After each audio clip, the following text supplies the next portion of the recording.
Welcome back to my channel. তো সকাল সকাল আমি রেডি হয়ে গেছি। আজকে ভোটের দিনকে ভোট দিতে যাব, প্লাস ডাক্তার দেখাবো, প্লাস পরীর সাথে দেখা করবো আর আমার ছেলের সাথে। তো সপ্তাহে একটা দিন ছুটি পাই, কি করা যাবে, বারাসাত চলে যাই আমি।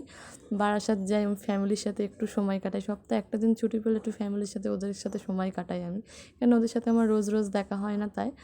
তো আমি সকালবেলা রেডি হয়ে গুছিয়ে বেরিয়ে এসেছি অটো স্ট্যান্ডে। অটোতে উঠে আমি এখান থেকে নেমে গেছি দেন সোনারপুরে। এখান থেকে ট্রেন ধরে আমি যাব হচ্ছে বারাসাত ডাইরেক্ট। তো সকালবেলা আর কী করা হবে, কিছু না খেয়ে বেরিয়ে পড়েছি, যেহেতু ডাক্তার দেখানো আছে। ডাক্তার দেখিয়ে আমি একেবারে বারাসাত ঢুকবো আমি। তো বারাসাতে গিয়ে আবার ভোট দেবো, দিয়ে তারপর ঘরে আসবো। আর আজকে একটা সারপ্রাইজ হচ্ছে যে আমি আজ বাড়িতে যাচ্ছি, কাউকে কিছু বলিনি। সকাল থেকে মা ফোন করে দিয়েছিল, তুই আজকে আসবি তাই না? আমি বললাম না, আমি আসবো না আজকে। কিন্তু জানি না, মা বুঝতেই পেরে যায়, মা তো সে বুঝতেই পেরে যায় আমি আসবো।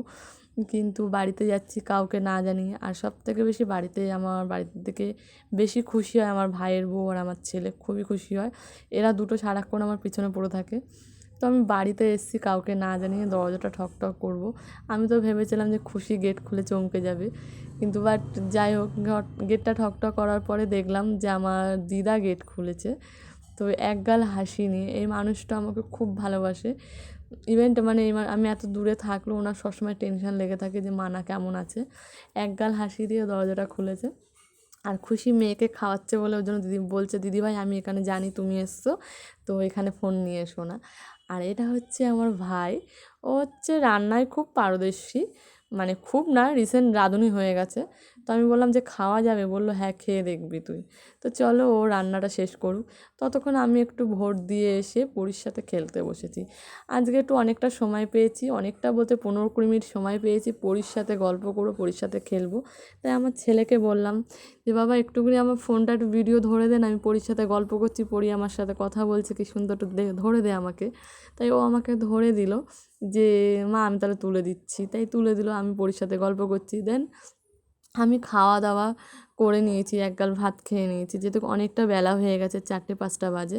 তো আমি খাওয়া দাওয়া করে নিয়েছি, নিয়ে আমাকে এখান থেকে আবার বেরোতে হবে, যেহেতু পরের দিন আমার আবার ডিউটি আছে। বারাসাত থেকে ডিউটি গেলে আমার খুব কষ্ট হয়ে যায়, তাই সে রাতারাতিই চলে আসি আমি।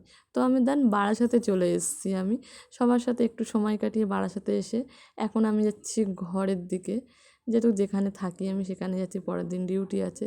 তো সবাই বলো কেমন হয়েছে ব্লগটা, আর তোমরা কেমন ধরনের ব্লগ দেখতে চাইছো প্লিজ আমাকে কমেন্ট করে জানিও। Tata, bye bye guys.